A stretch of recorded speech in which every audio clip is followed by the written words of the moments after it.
At the Foot of the Cross is a production of CTNY, the Catholic television network of Youngstown. It is a reflection on the Gospels of the Sundays of Lent and Holy Week. Your program host is Father Jim Korda. I have always been fascinated with the story of the Transfiguration. And to be perfectly honest with you, I have even felt a bit envious with Peter, James, and John. In a literal sense, we cannot do what they did. But in some sense, we need that kind of mountaintop experience. We all need to go to the mountain with Jesus from time to time and catch a vision of something better. On this second Sunday of Lent, we need to be reminded of those values which the world tries to make us forget.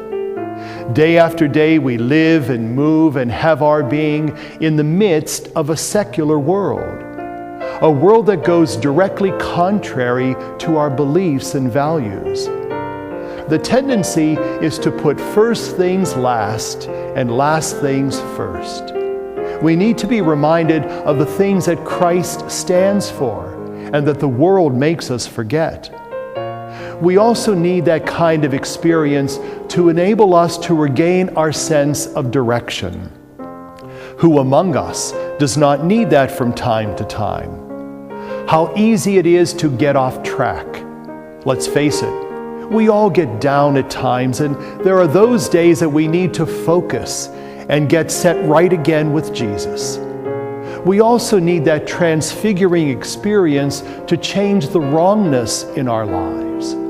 In the day-to-day events of life, it is dangerously easy to get by with one's conscience. We can spend all of our time with the world and start to think pretty well of ourselves. In other words, we can learn to justify just about anything. We need to take that time to slip away with Jesus to the mountaintop, to let Him show us who we are and help us become the best person we can be. Most especially, we need this experience in order to rededicate life and release its power.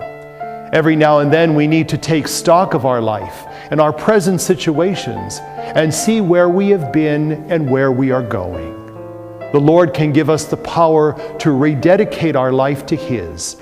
As we stand at the foot of the cross, we can find a way to close out the world and focus our minds for a little while on the radiant glory of Christ.